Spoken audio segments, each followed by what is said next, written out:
Hey guys, I'm CommissarTom, and welcome to the second installment of the first after-action report of Hearts of Iron 3 for the Motherland, Our Just War.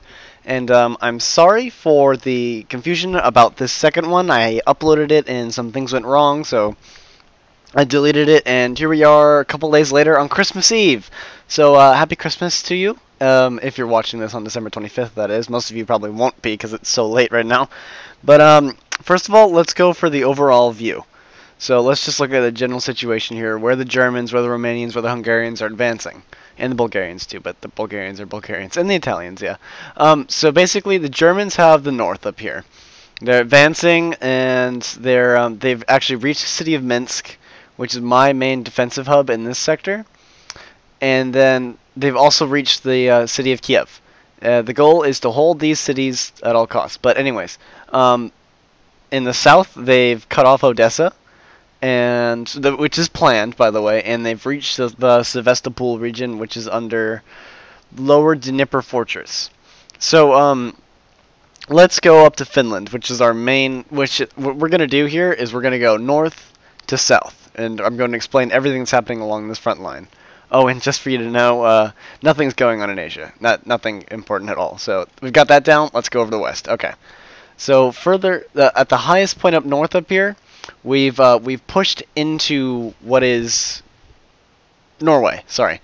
And the only problem is I realize that in these sectors here, you can't actually walk to Narvik. You can't walk there. So it's too hilly, it's too Arctic, and I just can't do it. So what I'm going to do is we're no longer going to be taking the city of Narvik, even though it is a good 5 victory points.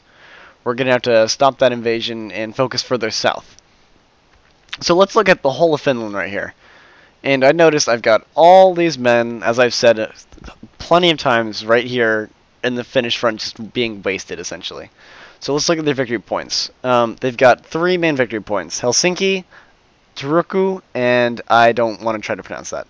And what I realize is, well, naturally, once you take out all their victory points, they'll surrender. So the goal here is to knock out Finland as quickly as possible. We're going to try to blitzkrieg through Finland so we can stop the German blitzkrieg. Alright, so what we got is we've got this tank division, 1st Tank Division, and they're going for this city right here right now, Oulu, probably. And they're going to get here, and then they're going to push forward down to, I want to pronounce it as Vasa, something like that. And they're going to push further down and get to the city.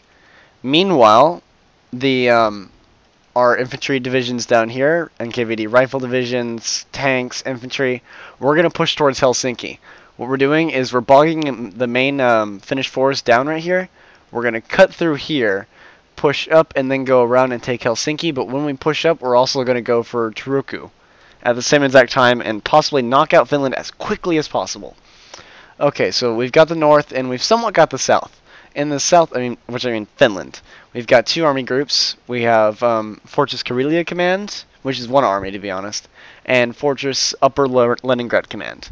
Now these 2 consist of basically 5 corpses, and they're just going to push through and hopefully take out the Germans as quickly as possible, or the Finns as quickly as possible, because we really need this war to end soon. In Finland, I mean. Because what we need is for these guys to go down here and join Fortress Lower Leningrad in the defense of Leningrad, because the Germans are kind of breaking through right about here. So let's go to Fortress Baltic now. In the Baltic, alright, let's start with the Navy, because the Navy's kind of just easy. We've got some submarines, and then we've got 2 main naval divisions here. This one's kind of getting a little tired, so what we're going to do is we're going to put this one back in Tallinn, and they're going to rebase for a while. And then we've got our main submarine force, which is ironic, just the 1st Navy, and they're just chilling around the Danzig area, hopefully knocking out any German transports in the area. The German main Navy is stationed right in Riga, right there, so we want to try to fight them off. Oh, and actually the Germans attempted to take this province not too long ago, but we beat them off pretty well, and so that was a victory for the Soviet Union. You know, good for us. Woo! The Germans seem like they might be cutting us in half. By which I mean they're going to advance in this area right here. and cut off Fortress Baltic, kind of, because they can still go through Narva and reach Leningrad and then go up. And the Air Force situation, our planes are grounded at the moment because they're so low on organization. So we need to get them reorganized and ready to fly one more time, or actually probably a lot more times. However, we still have a bunch of planes ready to go in Leningrad, and we're actually going to move these ones to this Air Force base right here. And now let's go to Fortress Minsk, I believe is what's next. Yeah, Upper Minsk. So let's see. That can actually be deleted right there. Efficiency. Must delete. Pointless. Where's Upper? Okay, let's just check out Minsk. This is all of Minsk, and it is a quite long fortress city.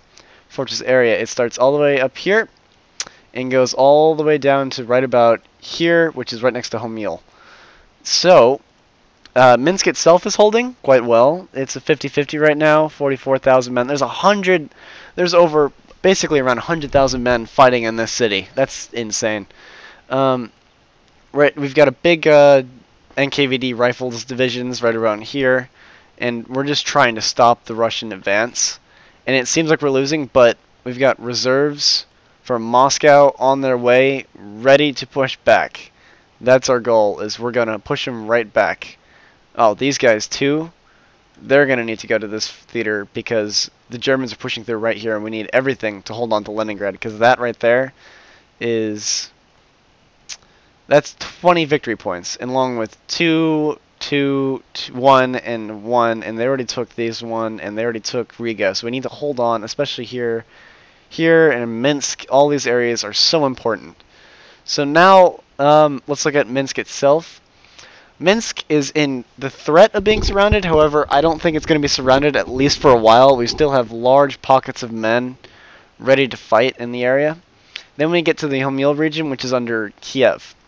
Kiev Fortress, which is, once again, quite a large... This is probably one of the largest army groups. Sorry, one second.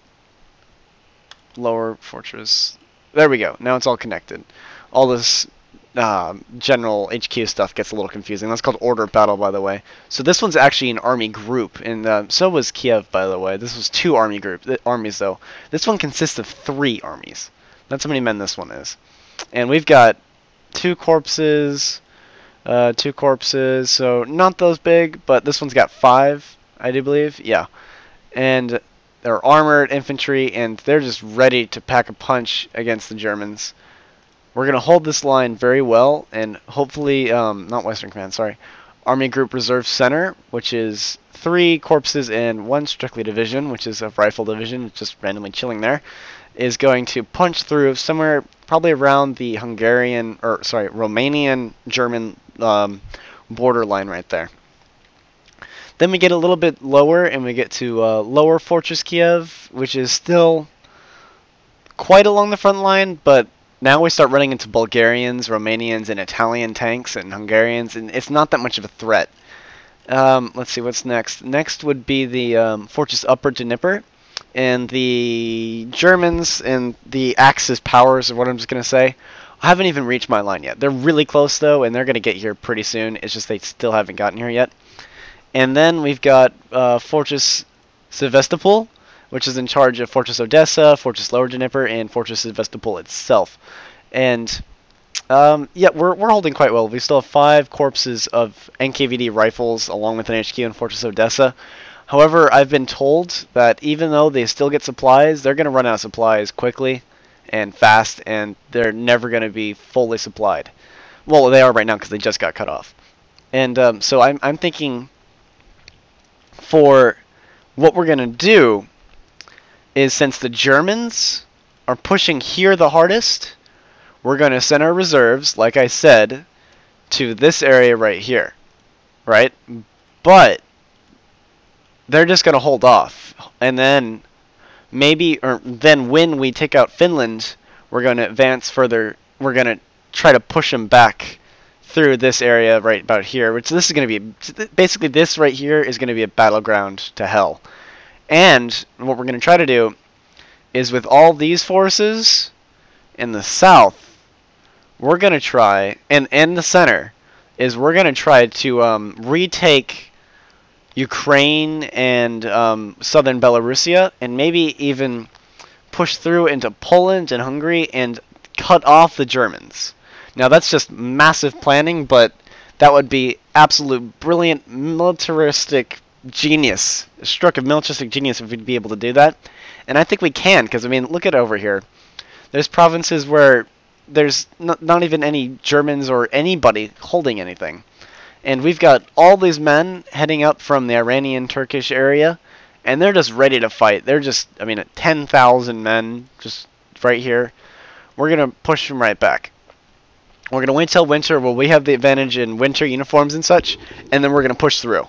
And I'm wanting to do this fast, and because I want to be victorious in this one, and I want to just have a grand campaign with an epic conclusion and an epic victory for the Russians, even before they actually won the real Second World War. So I'm CommissarTom, and I hope you enjoyed learning about what we're going to do for the next after action reports for our Hearts of Iron game.